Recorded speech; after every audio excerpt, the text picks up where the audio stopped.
Hi guys, क्या आप जानते हैं टाटा एल्ट्रॉस और टाटा नेक्सॉन दोनों में ही आपको टर्बो पेट्रोल इंजन मिलता है और वो दोनों एक ही पेट्रोल इंजन है।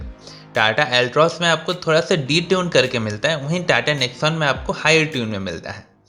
आज हम टाटा एल्ट्रॉस और टाटा नेक्सॉन इन दोनों को कंपेयर करने वाले पेट्रोल में दोनों के टर्बो वेरिएंट्स को। नेक्सॉन तो ऐसे टर्बो में ही मिलती है। आज हम इस कंपैरिजन में काफ़ी सारे पैरामीटर्स को कंसीडर करेंगे, जैसे कि price, dimension, engine specification, safety feature, comfort and convenience feature और आफ्टर सेल्स एंड सर्विस। इसलिए वीडियो को आखिर तक जरूर देखें ताकि आप किसी भी इम्पोर्टेंट पैरामीटर को मिस न करें।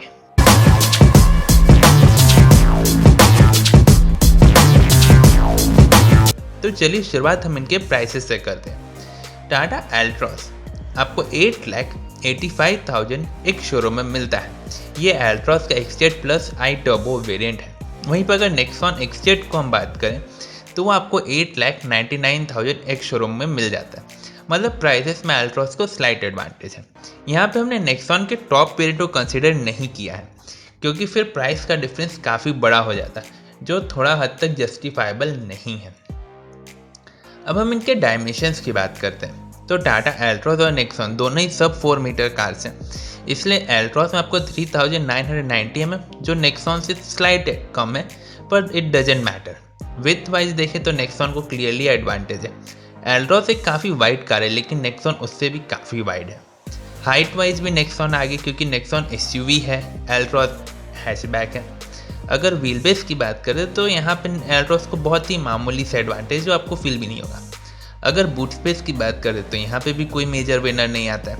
तो अब ओवरऑल बात करें कि डायमेंशन में आखिर आगे निकलता कौन है, तो एल्ट्रॉस और नेक्सॉन दोनों में आपको लेंथ, व्हील बेस और बूट स्पेस इनमें मेजर डिफरेंस नहीं मिलेगा, लेकिन नेक्सॉन आपको ज़्यादा वाइड मिलेगी और ज़्यादा हाइट भी मिलेगा। इसलिए नेक्सॉन को हम डायमेंशन में विनर बनाते हैं। ये ज़्यादा विड्थ की वजह से नेक्सॉन में आपको 5th पैसेंजर को बैठाना काफ़ी ईजी रहेगा। एल्ट्रॉस में भी आप फिट तो कर लेंगे, लेकिन नेक्सॉन में ज़्यादा कंफर्टेबल हो जाएगी। अब हम अगले पैरामीटर पे आते हैं, तो ये आता है इंजन कंपैरिजन।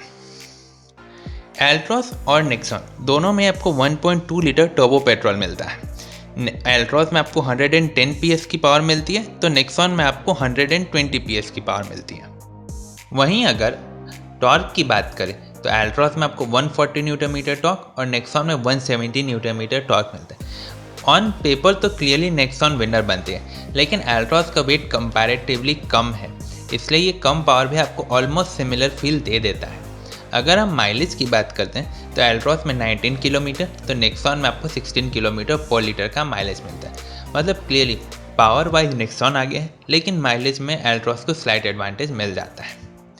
तो इंजन कंपैरिजन की तो बात हुई। अब आते हैं टाटा की सबसे स्ट्रॉन्ग पॉइंट यानी कि सेफ्टी के ऊपर। सेफ्टी को हमने 2 पार्ट्स में डिवाइड किया। पहला तो है एक्टिव सेफ्टी और दूसरा पैसिव सेफ्टी। एक्टिव सेफ्टी में हमने सारे फीचर्स को इंक्लूड किया है। जैसे कि कॉमन फीचर्स की बात करें तो ABS with EBD, reverse parking sensor and camera, front fog lamp, stability program, ये कुछ हद तक कॉमन फीचर्स है। अगर हम एल्ट्रॉस के स्पेशल फीचर्स और जो काफ़ी मेजर फीचर उनकी बात करें तो यहाँ पे आपको रियर डीफॉगर मिलता है। वहीं पे नेक्सॉन में आपको हिल होल्ड और ट्रैक्शन कंट्रोल मिलता है। मतलब क्लियरली एक्टिव फीचर्स में नेक्सॉन को एडवांटेज मिलता है। अगर पैसिव फीचर यानी कि इनके क्रैश टेस्ट की बात करते हैं तो दोनों ही गाड़ियों ने 5 स्टार रेटिंग हासिल किया। और टाटा मोटर्स अकेला ऐसा ब्रांड बन चुका है thanks to Altroz and Nexon कि उसके पास 2 5 स्टार सेफ्टी रेटेड कार है। इसके अलावा और कोई भी ब्रांड अभी इंडिया में नहीं है जिसके पास 2 global NCAP 5 star rated cars available है। तो अब अगले पैरामीटर पे आते हैं, यानी कि कंफर्ट एंड कन्वीनियंस फीचर। लेकिन उससे पहले अगर आपने अभी तक वीडियो को देखा है तो 1 लाइक तो बनता है, और अगर आप इसी तरह के और भी वीडियोस देखना चाहते हैं तो चैनल को जरूर सब्सक्राइब कर लें, ताकि आप हमारे आने वाले और किसी भी इंपॉर्टेंट वीडियो को मिस न करें। तो चलिए अब कंफर्ट एंड कन्वीनियंस की बात करते हैं। एल्ट्रॉस XZ प्लस और नेक्सॉन XZ दोनों में आपको 7 इंच का टच स्क्रीन ऑडियो सिस्टम मिलता है, टिल्ट स्टीयरिंग मिलता है, इलेक्ट्रिकली एडजस्टेबल ORVM मिलते हैं, ऑल एडजस्टेबल हेडरेस्ट मिलता है। नेक्सॉन में आपको फ्रंट मिलता है, रियर एडजस्टेबल नहीं मिलता है। अगर हम स्पेशल फीचर्स की बात करें तो एल्ट्रॉस में आपको ड्राइवर सीट हाइट एडजस्ट मिल जाता है और क्रूज कंट्रोल मिलता है, जो आपको नेक्सॉन XZ में नहीं मिलता है। मतलब क्लियरली कंफर्ट एंड कन्वीनियंस के फीचर्स में एल्ट्रॉस को एडवांटेज मिलता है। अब लास्ट में आते हैं कि आफ्टर सेल्स एंड सर्विस। तो देखिए दोनों ही प्रोडक्ट टाटा के हैं, दोनों में आपको 2 ईयर या 75,000 किलोमीटर की वारंटी मिलती है, मतलब वारंटी सिमिलर है। सर्विस नेटवर्क तो सेम ही रहने वाला है। और अगर सर्विस क्वालिटी की बात करें तो वो भी दोनों प्रोडक्ट में सिमिलर मिलेंगी।